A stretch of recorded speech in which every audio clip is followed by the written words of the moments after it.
ہمارے بھائی حافظ عطا اللہ صاحب نے بڑے احسن انداز میں نعتیہ کلام پیش کیا، اس لیے میرا دل چاہتا ہے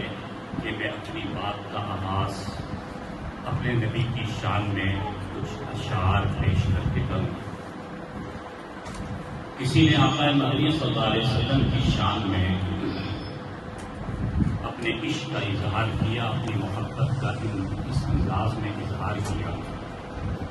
وہ کہتا ہے کہ روح مصطفیٰ کو دیکھا تو دیوں نے جل نہ سیکھا۔ یہ دیے جن سے روشنی حاصل کرتے ہیں، یہ تو جدید دور ہے۔ اس دور میں جتنی بھی روشنیاں ہیں وہ سب یہاں مراد لی جا سکتی ہیں کہ کائنات میں جتنا بھی اجالا ہے، جتنی بھی روشنی ہے، وہ سب آقا دو عالم صلی اللہ علیہ وسلم کے قدموں کے مرہون منت ہے۔ اس لیے کہا کہ روح مصطفیٰ کو دیکھا تو دیوں نے جل نہ سیکھا۔ یہ کرم ہے مصطفیٰ کا کہ شب غم نے ڈھل نہ سیکھا۔ یہ زمین رکی ہوئی تھی، یہ فلک تھما ہوا تھا، چلے جب میرے محمد تو دنیا نے چل نہ سیکھا۔ میرا دل بڑا ہی بے حس تھا، کبھی نہیں یہ تڑپا، سنی جب نعت مصطفیٰ تو یہ دل مچل نہ سیکھا۔ میں تلاش میں تھا رب کی، کہاں ڈھونڈتا میں اس کو، لیا نام جب نبی کا تو خدا سے مل نہ سیکھا۔ اور علامہ قاسم نانوتوی جو بانی دارالعلوم دیوبند ہیں، انہوں نے نبی کی شان میں فرمایا تھا، سب سے پہلے مشیت کے انوار سے نقش روح محمد بنایا گیا، پھر اسی نقش سے مانگ کر روشنی بزم کونوں مقام کو سجایا گیا۔ وہ محمد بھی، احمد بھی، حامد بھی، محمود بھی، حسن مطلق کا شاہد بھی، مشہود بھی، ظاہراً امیوں میں اٹھایا گیا۔ حشر کا غم مجھے کس لیے ہو، میرا آقا ہے وہ، میرا مولا ہے وہ، جس کے قدموں میں جنت بسائی گئی، جس کے ہاتھوں سے کوثر لٹایا گیا۔ یہاں والے لوگ تو سبحان اللہ بولتے ہیں، یہاں بخیل ہے گا، سبحان اللہ کہنے میں تو سخاوت کا مظاہرہ ہونا چاہیے۔ اس لیے حافظ عطا اللہ کو کم از کم سبحان اللہ اور کہیں نہیں کہیں۔ اور کسی نے یوں بھی کہا کہ ایک روز جو میں باغ میں گیا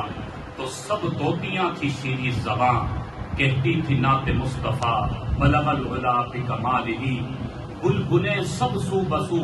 لے لے کے ہر ایک گل کی بو، کرتی تھی بہم گفتگو کشفت دجا بجمالہ، عمری بھی اپنے ذوق میں ڈالی تھی گردن توق میں، کہتی تھی اپنے شوق میں حسنت جمیع خصالہ، چڑیوں سے سن کر چہچہے انسان بھلا کیوں چپ رہے، لازم ہے اس کو یوں کہے صلو علیہ آلہ۔ انتہائی قابل احترام میرے مسلمان جو احباب یہاں تشریف فرما ہیں، دوست احباب، اور خصوصاً سماعت فرمانے والی میری ماؤں، بہنوں اور بیٹیوں،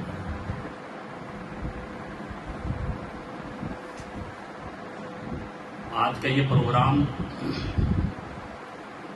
مدرسہ حلیمہ للبنات کا سالانہ پروگرام ہے۔ اس مدرسے میں ماشاءاللہ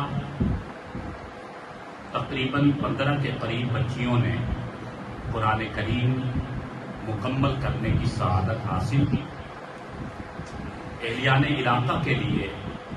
یقیناً یہ بہت بڑے افتخار اور سعادت کی بات ہے کہ اس چاکی پاڑا کے علاقے میں ماشاءاللہ یہ مدرسہ محنت کر رہا ہے۔ اور آپ حضرات اکثر خواتین جانتی ہوں گی، ہمارے شہر کا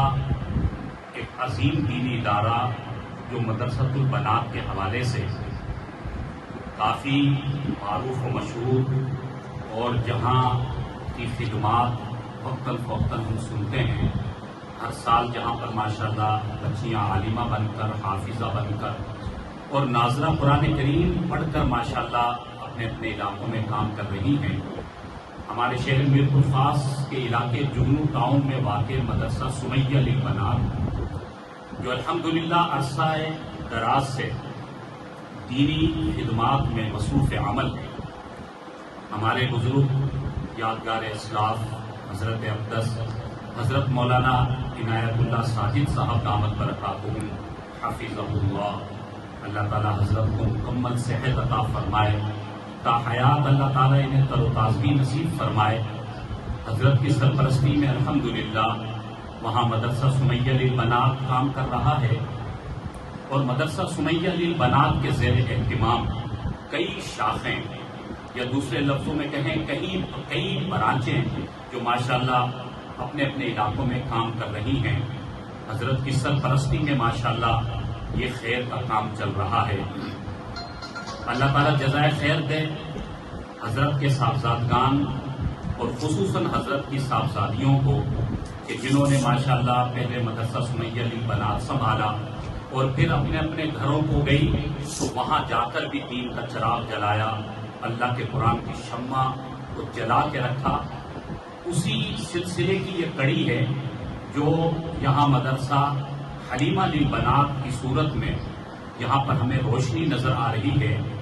یہ اسی مدرسہ سمیہ للبنات کی پہلی برانچ ہے جہاں حضرت کی صاحبزادی یہاں آئی اور ماشاءاللہ یہاں آ کر انہوں نے مدرسے کا آغاز کیا۔ اللہ تعالیٰ ان کے میاں کو بھی جزائے خیر عطا فرمائے کہ انہوں نے اپنی اہلیہ کا بھرپور ساتھ دیا، سرپرستی کی اور تعاون کیا، تو الحمدللہ یہ خیر کا کام چل رہا ہے، جاری اور ساری ہے۔ یہ یقیناً صدقہ جاریہ ہے، اس گھر کے تمام افراد کے لیے بھی، گھر کی تمام خواتین کے لیے بھی، گھر کے تمام مردوں کے لیے بھی یہ خیر کا کام ہونا بہت بڑی عظمت و سعادت کی بات ہے۔ یقیناً یہ صدقہ جاریہ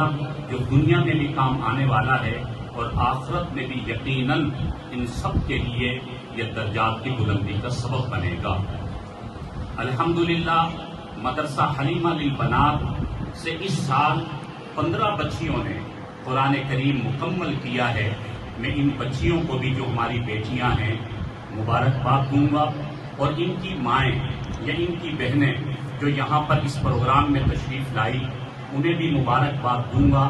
کہ انہیں اللہ تعالیٰ نے یہ بہت بڑا تاج عطا فرمایا، صحرا عطا فرمایا،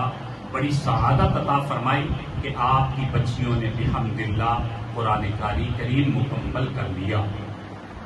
اس سعادت کا مقابلہ کوئی نہیں کر سکتا۔ اس پر آپ اللہ کا شکر ادا کریں اور اس مدرسے کو مزید آگے بڑھانے کے لیے ہر ماں، ہر بہن، ہر بیٹی اپنا اپنا کردار ادا کرے کہ تاکہ ہمارے لیے بھی یہ خیر کا کام صدقہ جاریہ بن جائے۔ قرآن کریم جو ہم سب کے لیے روشنی ہے، ہم سب کے لیے دونوں جہانوں کی فلاح کا ذریعہ اور سبب ہے، یہ قرآن پاک جو اللہ تعالیٰ کی سب سے محبوب کتاب ہے،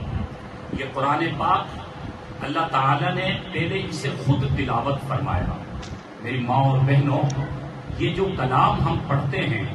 یہ کوئی عام کتاب نہیں ہے، یہ اللہ کا سب سے محبوب کلام ہے، اللہ کی سب سے محبوب کتاب ہے، اور یہ صرف اللہ کی کتاب نہیں، اللہ کا کلام بھی ہے۔ اس بات کا کیا مطلب ہے؟ اللہ تعالیٰ نے کتابیں تو آسمان سے اور بھی نازل فرمائی، زبور بھی اللہ تعالیٰ نے نازل فرمائی، انجیل بھی نازل ہوئی،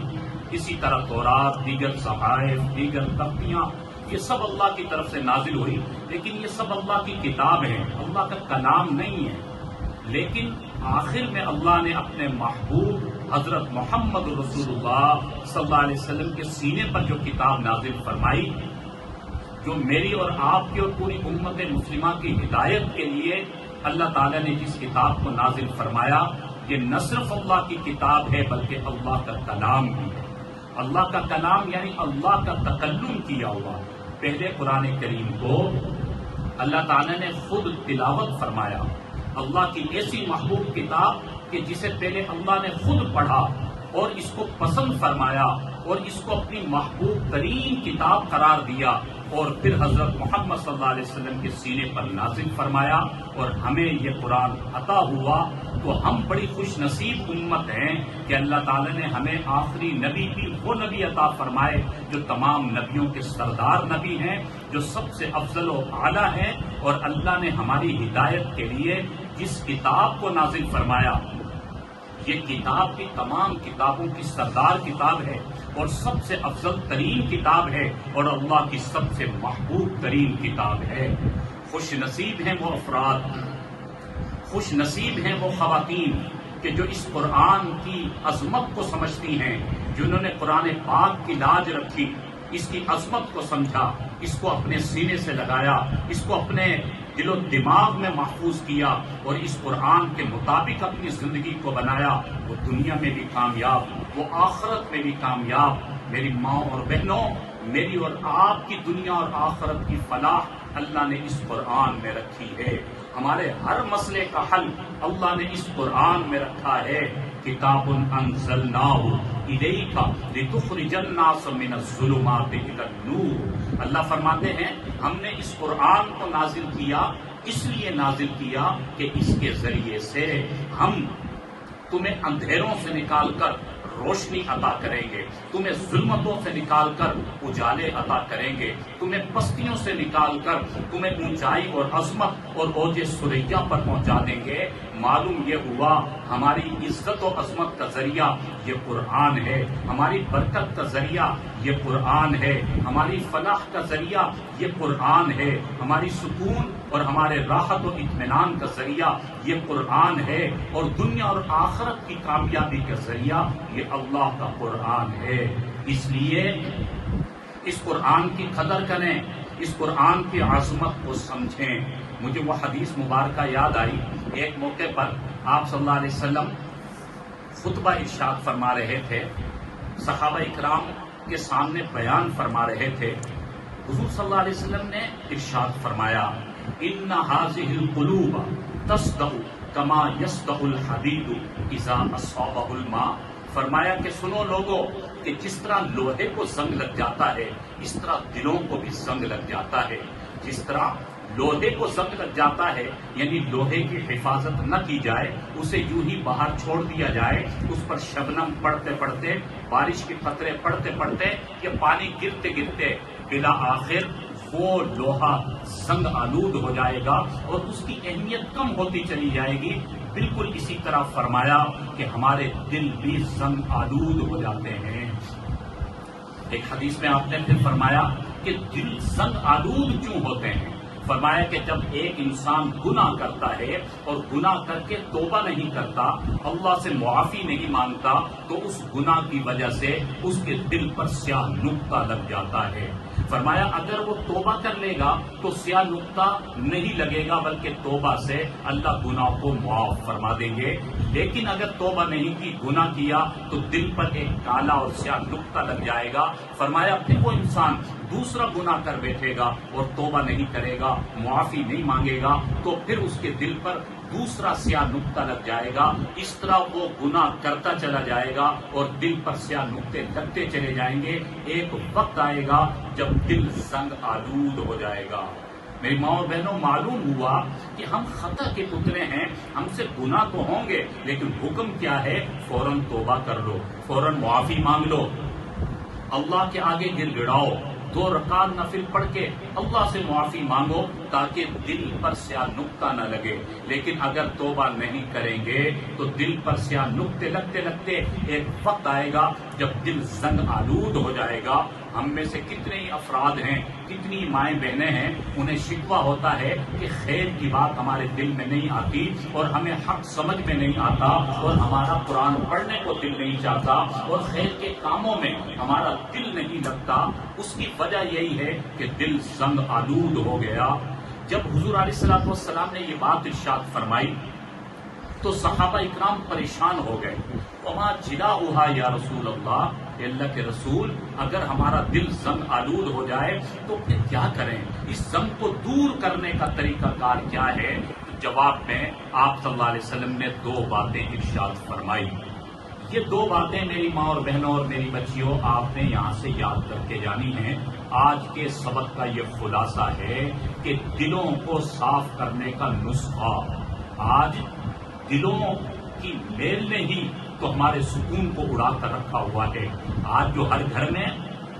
ہمیں ناچاکیاں نظر آتی ہیں، ہر گھر میں جو ہمیں عجیب ہی بے برکتی کا ماحول نظر آتا ہے، جو آج ہر انسان پریشان نظر آ رہا ہے، ہر گھر کے اندر ایک عجیب ہی کشمکش ہے، بے چینی کا ماحول ہے، کاروبار میں برکت نہیں، زندگی میں برکت نہیں، عجیب قسم کی کٹھنائیاں آ گئی، زندگی میں پریشانیاں بڑھتی چلی جا رہی ہیں۔ ان سب کی وجہ یہی ہے کہ آج دلوں کی حفاظت نہیں ہے۔ اس دل میں دنیا کی محبت آ گئی، اس دل میں گناہ بڑھتا چلا گیا اور یہ دل زنگ آلود ہوتا چلا گیا۔ جب دل کی حفاظت نہیں رہی تو پھر دلوں کا سکون اڑ گیا، اللہ کی محبت دلوں سے ختم ہو گئی، نبی اکرم صلی اللہ علیہ وسلم کی محبت دلوں سے ختم ہو گئی۔ لیکن اللہ تعالیٰ نے اس امت کے لیے وہ مواقع اس امت کو عطا فرمائے ہیں کہ اس امت کے لیے پریشانی یا مایوسی کی کوئی صورت نہیں۔ اللہ تعالیٰ نے ہمارے لیے ایسے مواقع رکھے ہیں، ہم چاہیں تو اپنے دلوں کو صاف کر سکتے ہیں۔ تو آپ صلی اللہ علیہ وسلم نے ارشاد فرمایا، سنو، اگر تم اپنے دلوں کو صاف کرنا چاہتے ہو، دلوں کے زنگ کو دور کرنا چاہتے ہو کہ تمہارے دلوں میں اللہ کی محبت آ جائے، تو دو باتیں ارشاد فرمائی، قال کثرت ذکر الموت وتلاوت القرآن۔ میری امت کے لوگوں، پہلا یہ کام کرو کہ اپنی موت کو یاد رکھو، اپنی موت کو مت بھولا کرو۔ ہر انسان نے دنیا سے جانا ہے، جب تم اپنی موت کو یاد رکھو گے، کل نفس ذائقۃ الموت، ہر انسان نے موت کے ذائقے کو چکھنا ہے، ہر انسان نے قبر کی پاتال میں جانا ہے۔ کل من علیہا فان ویبقی وجہ ربک ذو الجلال والاکرام، ہر چیز نے فنا ہو جانا ہے، دنیا میں کوئی بھی باقی نہیں بچے گا۔ تم کہیں بھی چلے جاؤ، جب موت کا وقت آئے گا تو موت آ کر رہے گی۔ اذا جاء اجلہم لا یستأخرون ساعۃ ولا یستقدمون، یہ اللہ کا قرآن ہمیں بتا رہا ہے کہ جب موت کا نقارہ بجے گا، جب موت کا وقت آئے گا تو ایک لمحہ، ایک گھڑی، ایک آن بھی آگے پیچھے نہیں ہوگا۔ اینما تکونوا یدرککم الموت ولو کنتم فی بروج مشیدہ، فرمایا جب موت کا وقت آئے گا تو دنیا کے کسی بھی کونے میں جا کر چھپ جاؤ، دنیا کے کسی مضبوط سے مضبوط ترین قلعے میں جا کر چھپ جاؤ، لیکن جب حکم ربی ہوگا، جب موت کا نقارہ بجے گا تو یدرککم الموت، موت نے تمہیں دبوچ لینا ہے، موت نے پکڑ لینا ہے، پھر بالآخر قبر کی پاتال میں جانا ہے، اور پھر قبر کے سناٹے ہیں، پھر قبر کی تنہائیاں ہیں، ایک ایک پل کا حساب دینا ہے، ایک ایک لمحے کا حساب دینا ہے۔ فرمایا اپنی اس موت کے خاکے کو یاد رکھو، ہر انسان نے بالآخر دنیا کو چھوڑ دینا ہے۔ ہمارے نبی نے فرمایا جب ہر انسان اپنی موت کو یاد رکھے گا تو اس کا دل صاف ہوتا چلا جائے گا۔ موت کی یاد تمہیں گناہوں سے بچائے گی، گناہوں کی دلدل سے دور رکھے گی اور تمہارے دلوں کی صفائی کا ذریعہ۔ تو موت کا مذاکرہ کرنا، اپنی موت کو یاد رکھنا، یہ ہم سب کے لیے ضروری ہے۔ اور دوسرے نمبر پر ہمارے نبی صلی اللہ علیہ وسلم نے اپنے دلوں کی صفائی کے لیے دوسری بات ارشاد فرمائی، وَتِلَاوَةِ الْقُرْآنِ، فرمایا کہ اگر تم اپنے دلوں کو صاف کرنا چاہتے ہو تو قرآن کی تلاوت کثرت سے کیا کرو، زیادہ سے زیادہ قرآن پڑھا کرو۔ جتنا تم قرآن پڑھو گے، جتنا انسان قرآن کی تلاوت کرے گا، اس قرآن میں اللہ نے یہ تاثیر رکھی ہے، اس قرآن میں اللہ نے یہ طاقت رکھی ہے، اس تلاوت کے اندر اللہ نے یہ انقلابی تاثیر رکھی ہے کہ یہ دلوں کے زنگ کو دور کرتا ہے۔ جتنا قرآن پڑھیں گے دلوں سے میل دور ہوتا چلا جائے گا، دل صاف ہوتے چلے جائیں گے۔ تو میری ماں اور بہنوں، یہ دوسرا نسخہ ہے۔ اگر ہم چاہتے ہیں کہ اللہ کی مدد و نصرت شامل حال ہو جائے، ہم یہ چاہتے ہیں ہمیں دلوں کو سکون نصیب ہو جائے، ہم یہ چاہتے ہیں ہمیں زندگی کی برکت نصیب ہو جائے، ہم یہ چاہتے ہیں ہمارے دلوں میں اللہ کی محبت سما جائے، اللہ کی معرفت حاصل ہو جائے، تو فرمایا کہ ضروری ہے کہ ہم اللہ کے قرآن سے عشق کریں، اللہ کے قرآن کی تلاوت سے محبت کریں، اور جب جب موقع ہو قرآن کی تلاوت کرتے رہا کریں۔ میری ماں اور بہنوں، آج جو ہمارے گھروں میں ہمیں ناچاکیاں اور بے چینیاں نظر آ رہی، اس کی وجہ یہ ہے ہم نے قرآن کو غلافوں میں بند کیا اور الماریوں میں سجا دیا، اور پھر دن گزرتے چلے گئے، ہفتوں گزرتے چلے گئے، مہینوں گزرتے چلے گئے، نہ گھر کے کسی فرد کو تلاوت کی توفیق ہوئی، نہ گھر کی خاتون کو قرآن کی تلاوت کی توفیق ہوئی۔ جب گھر میں اللہ کا قرآن نہیں کھلے گا، جب تلاوت نہیں ہوگی، تو کہاں سے روشنی آئے گی، کہاں سے عزتیں اور عظمتیں حاصل ہوں گی، کہاں سے اللہ کی طرف سے ہمیں برکات حاصل ہوں گی؟ یہ روشنی ہے، اور ہم نے روشنی کو غلافوں میں بند کر کے رکھ دیا۔ میری ماں اور بہنوں، اگر اپنے گھروں کے ماحول کو بدلنا ہے، اپنے گھروں کے ماحول کو ہمیں اسلامی اور انقلابی بنانا ہے، ہم اللہ کی مدد اور نصرت کو ادھر سے دیکھنا چاہتے ہیں، تو روزانہ اللہ کے قرآن کو پڑھیں، اللہ کے قرآن کی تلاوت کریں۔ یہ ہمارے باطن کو بھی، یعنی دل کو بھی یہ قرآن کی تلاوت بنائے گا، اور اسی طرح یہ قرآن ہماری خارجی زندگی کو بھی بنائے گا۔ حدیث مبارکہ ہے، آپ صلی اللہ علیہ وسلم نے ارشاد فرمایا کہ روزانہ آسمان سے فرشتوں کی ایک جماعت اترتی ہے، اور وہ رحمت کے فرشتے پوری دنیا میں پھیل جاتے ہیں، کوئی مشرق کی طرف، کوئی مغرب کی طرف، کوئی شمال کی طرف، کوئی جنوب کی طرف، اور وہ تلاش کرتے ہیں ہمیں کوئی ایسا گھر مل جائے کہ جس گھر میں اللہ کا قرآن پڑھا جا رہا ہو، جہاں پر قرآن کی تلاوت ہو رہی ہو۔ یہ رحمت کے فرشتے ساری دنیا میں پھیل کر تلاش کرتے پھرتے ہیں، اور آپ صلی اللہ علیہ وسلم نے ارشاد فرمایا، جس گھر میں قرآن کی تلاوت ہوتی ہے، گھر کا کوئی فرد، خاتون ہے یا مرد ہے، جو گھر میں قرآن کی تلاوت ہو رہی ہے، تو فرمایا اس قرآن کی تلاوت کی برکت سے جنت سے ایک نور کا خیمہ آتا ہے، اللہ کا حکم ہوتا ہے، اور وہ جنتی نور کا خیمہ اس گھر پر سایہ فگن کر دیا جاتا ہے، اس گھر پر لگا دیا جاتا ہے جس گھر میں اللہ کا قرآن پڑھا جا رہا ہے۔ اللہ اکبر! جنتی خیمہ اس گھر پر آ گیا جہاں پر اللہ کا قرآن پڑھا جا رہا ہے، اور فرمایا پھر اس تلاوت کی برکت سے اللہ کی طرف سے رحمتوں کی آبشاریں برسنا شروع ہو جاتی ہیں، اللہ کی طرف سے برکات کا نزول شروع ہو جاتا ہے، اور پھر جب ان فرشتوں کو وہ جنتی خیمہ نظر آتا ہے کہ فلاں گھر ہے، فلاں چاکی پاڑے کا، فلاں فلاں ابن فلاں کا وہ گھر ہے، جس گھر میں کوئی ماں، کوئی بہن، کوئی بیٹی بیٹھ کر اللہ کا قرآن پڑھ رہی ہے، فرمایا کہ جب ان فرشتوں کو وہ جنتی خیمہ نظر آتا ہے، وہ اپنے ساتھیوں کو آواز دیتے ہیں، آؤ بھائی ہمیں ہماری منزل مل گئی، وہ دیکھو فلاں شہر کا فلاں محلہ اور فلاں گھر کے اندر وہ جنتی خیمہ نظر آ رہا ہے، وہاں پر اللہ کا قرآن پڑھا جا رہا ہے، وہاں پر رحمتوں کی آبشاریں برس رہی ہیں، آؤ بھائی ہمیں ہماری منزل مل گئی۔ اور پھر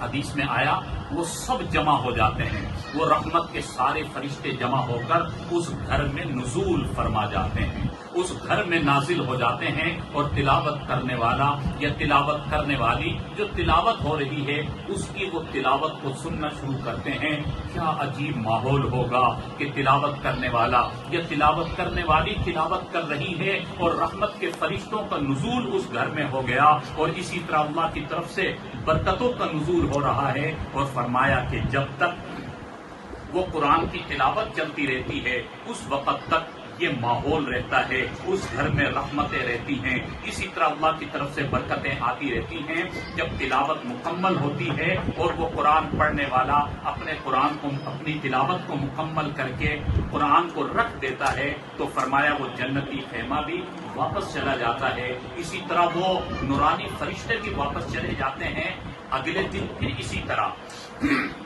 قرآن کی تلاوت شروع ہوتی ہے، فرمایا اسی طرح رحمت کے فرشتے بھی آ جاتے ہیں، اسی طرح وہ جنتی خیمہ بھی سایہ فگن ہو جاتا ہے، روزانہ تلاوت ہوتی ہے، روزانہ یہ ماحول رہتا ہے، روزانہ اسی طرح اللہ کی طرف سے برکتوں کا نزول ہوتا ہے۔ اندازہ کیجئے میری ماں اور بہنوں، کتنے خوش نصیب ہیں وہ لوگ، وہ مرد ہیں یا عورتیں جو قرآن کی تلاوت کیا کرتے ہیں کہ وہ روزانہ اللہ کا قرآن پڑھ کر اللہ کی طرف سے برکتوں کا حقدار بن جایا کرتی ہیں۔ وہ مائیں بہنیں خوش نصیب ہیں جو روزانہ قرآن پڑھ کر اپنے گھر کے ماحول کو نورانی ماحول بناتی ہیں، اور اللہ کی طرف سے رحمتوں کا نزول ہوتا ہے اور رحمت کے فرشتوں کا نزول ہوتا ہے۔ تو ہمیں بھی چاہیے کہ روزانہ اللہ کا قرآن پڑھا کریں، اپنے گھر میں روزانہ روشنی لانے کے لیے، سکون لانے کے لیے، راحت و اطمینان لانے کے لیے، برکتوں کے نزول کے لیے اور رحمت کے فرشتوں کے نزول کے لیے روزانہ قرآن پڑھا کریں۔ ان مدرسوں میں اسی بات کی محنت ہو رہی ہے۔ یہ جو ہر قریہ اور ہر بستی اور ہر محلے میں جو مدرسوں کی محنت ہے، اسی بات کی محنت ہے کہ ہمارے گھروں میں اللہ کا قرآن کھل جائے، جو حقیقی روشنی ہے وہ روشنی ہمارے گھروں میں آ جائیں۔ آج جو ہم دنیا کے پیچھے بھاگ رہے ہیں، آج جو دنیا کی محبت ہمارے سروں پر سوار ہے، آج جو ہم فیشن پرستی کے پیچھے جا رہے ہیں، دنیا اور دنیا کا مال اور منصب اور عہدوں کے پیچھے بھاگ رہے ہیں اور دن بدن اپنی زندگی کو بے سکون کرتے چلے جا رہے ہیں، ان مدارس میں اس بنیادی محنت کی طرف توجہ دلائی جا رہی ہے کہ ہماری کامیابی اور ہمارا سکون دنیا اور دنیا کے مال میں نہیں ہے، دنیا کے اسباب میں نہیں ہے، دنیا کے عیش و عشرت کے سامان میں نہیں ہے۔ ہمارا سکون اللہ نے اس قرآن میں رکھا ہے، اس دین میں رکھا ہے۔ الا بذکر اللہ تطمئن القلوب، یہ قرآن ہمیں سمجھا رہا ہے، وہ لوگوں تم دلوں کے اطمینان کے لیے، سکون کے لیے مارے پھر رہے ہو، پریشان ہو کہ ہمیں دلوں کا سکون اور راحت مل جائے، ہماری زندگی اچھی بن جائے، اور تم اس کے لیے دنیا کے پیچھے دوڑ رہے ہو، دنیا کے اسباب کے پیچھے دوڑ رہے ہو۔ آؤ، اگر تمہیں دلوں کا اطمینان چاہیے، اگر راحت و یقین تمہیں چاہیے، دونوں جہانوں کی فلاح تمہیں چاہیے، تو تطمئن القلوب، تمہارے دلوں کا اطمینان بذکر اللہ، اللہ کی تلاوت میں، اللہ کے ذکر میں اور اللہ کے دین میں اللہ نے تمہاری کامیابی کو رکھا ہے۔ اس لیے میری ماں اور بہنوں، اس قرآن کی تلاوت کو اور اس قرآن کے علم کو عام نہ سمجھا کریں، اس کو پڑھا کریں، اس کی تلاوت کیا کریں۔ وہ صحابی رسول حضرت ابی ابن کعب رضی اللہ عنہ،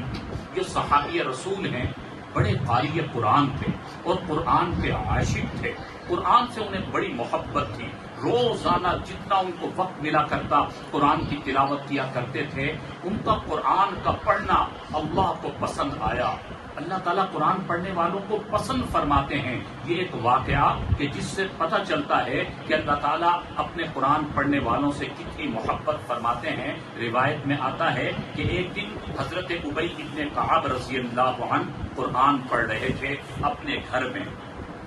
بڑے جذب کے ساتھ اور بڑے عشق کے ساتھ قرآن پڑھ رہے تھے۔ اللہ تعالیٰ نے حضرت جبریل امین کو بھیجا، وحی کو بھیجا۔ حضرت جبریل امین اللہ کا حکم لے کر حضرت محمد رسول اللہ صلی اللہ علیہ وسلم کے پاس تشریف لائے اور آ کر عرض کیا، یا رسول اللہ، اللہ رب العالمین نے آپ کو سلام بھیجا ہے، اور آپ ایک صحابی ہیں جن کا نام ابی ابن کعب ہے، جو عاشق قرآن ہیں، جو قرآن بڑی محبت سے پڑھتے ہیں، ان کے دل میں قرآن کا بڑا عشق ہے، اللہ نے ان کا قرآن کا پڑھنا ایسا قبول فرمایا ہے اور آپ کو حکم دیا ہے کہ اللہ کا سلام اے نبی آپ لے کر جائیں گے۔ ابی ابن کعب کے لیے اللہ کا سلام عرشوں سے آیا ہے، اے یا رسول اللہ، یا رسول اللہ، آپ نے خود جانا ہے اور ابی ابن کعب سے قرآن کی تلاوت سننی ہے۔ اللہ کا حکم تھا۔ حضور اکرم صلی اللہ علیہ وسلم اپنے حجرے سے کھڑے ہوتے ہیں اور حضرت ابی ابن کعب کے گھر کی طرف تشریف لے جا رہے ہیں۔ کسی نے جا کر حضرت ابی ابن کعب کو جا کر بتلایا کہ خود آقا دو عالم صلی اللہ علیہ وسلم آپ کے گھر تشریف لا رہے ہیں۔ صحابہ اکرام بھی حیران ہیں حضرت ابی ابن کعب بھی حیران ہوئے کہ خود آقا دو عالم صلی اللہ علیہ وسلم میرے گھر پر آ رہے ہیں۔ حضور اکرم صلی اللہ علیہ وسلم گھر کے قریب پہنچے، حضرت ابی ابن کعب کھڑے ہو گئے، یا رسول اللہ آپ میرے گھر پر تشریف لائے، آپ نے حکم دیا ہوتا میں سر کے بل چل کر آپ کے قدموں میں آ جاتا۔ حضور علیہ السلام نے فرمایا ابی ابن کعب پریشان نہ ہو، میں خود نہیں آیا ہوں، مجھے بھیجا گیا ہے، مجھے اللہ کا حکم آیا ہے، یہ حکم ربی ہے، اے ابی ابن کعب اللہ نے تمہیں سلام بھیجا ہے۔ جب یہ بات سنی تو حضرت ابی ابن کعب ساروں قطار رو پڑے، آنکھوں سے آنسو نکل آئے، اللہ السمانی، یا رسول اللہ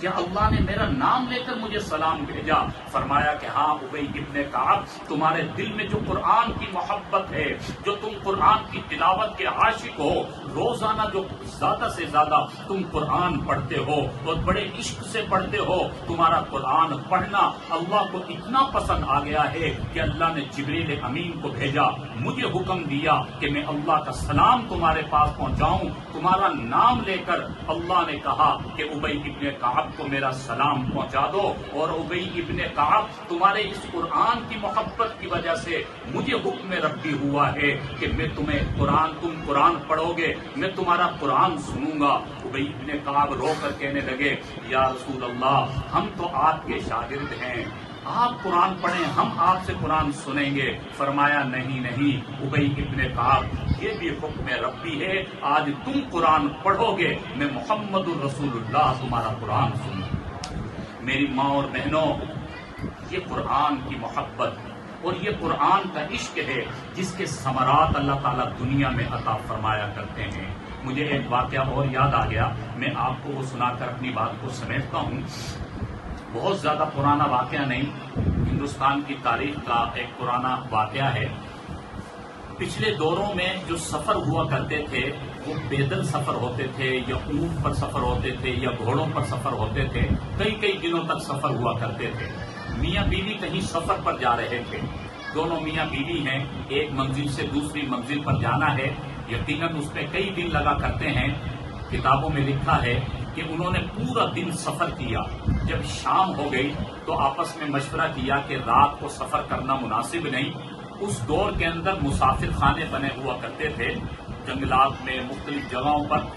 جہاں پر راتوں کو مسافر ٹھہرا کرتے تھے اور اگلے دن کی روشنی میں سفر کیا کرتے تھے۔ انہوں نے مشورہ کیا کہ مسافر خانہ کوئی کمرہ تلاش کرتے ہیں جہاں پر ہم رات کا قیام کریں گے اور اگلے دن پھر سفر کر لیں گے۔ چنانچہ انہیں کچھ دور جا کر ایک مسافر خانہ یعنی ایک کمرہ ان کو نظر آ گیا، اور انہوں نے پروگرام بنایا کہ اس کمرے میں رات ہم گزاریں گے۔ چنانچہ وہاں پر جا کر انہوں نے دیا جلایا، یعنی روشنی کا انتظام کیا، نماز پڑھی، اور جب سونے کا وقت آیا تو ان کی نظر پڑی کہ اس کمرے کے ایک کونے میں ایک ٹپائی رکھی ہوئی ہے اور اس پر اللہ کا قرآن رکھا ہوا ہے۔ اب آپس میں یہ سوچنے لگے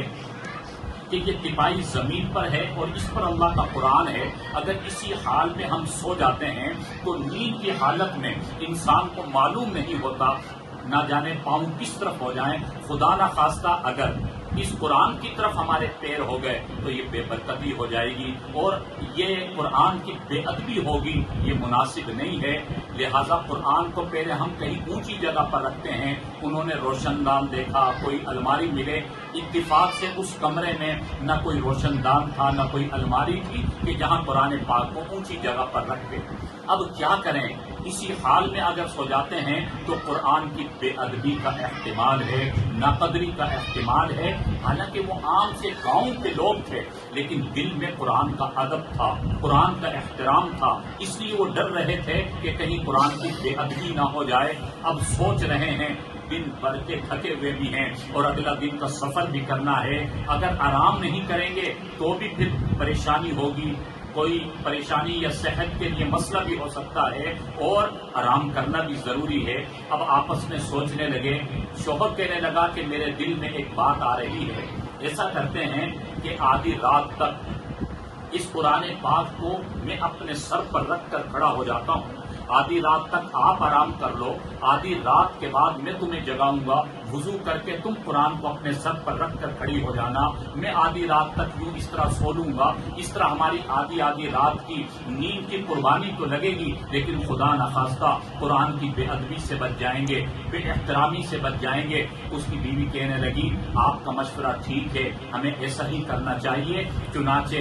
اس کے شوہر نے قرآن پاک کو لیا، اپنے سر پر رکھا اور کھڑا ہو گیا۔ اس کی بیوی آرام کر رہی ہے۔ اللہ اکبر! یہ کہنا آسان ہے، لیکن اتنی تھکاوٹ میں اپنی نیند کو قربان کرنا اللہ کے قرآن کی محبت میں، قرآن کے ادب کی وجہ سے، قرآن کے احترام کی وجہ سے، یہ بہت بڑی بات ہے۔ چنانچہ آدھی رات تک وہ شخص اپنے سر پر قرآن رکھ کر اسی طرح کھڑا رہا۔ آدھی رات کے بعد اس نے اپنی بیوی کو جگایا، اس نے وضو کیا، وہ اسی طرح قرآن اپنے ہاتھ اپنے سر لے کر اپنے سر پر رکھ کر کھڑی ہو گئی۔ اسی طرح آدھی رات گزر گئی، اس کے شوہر نے آرام کیا۔ ان کا یہ عمل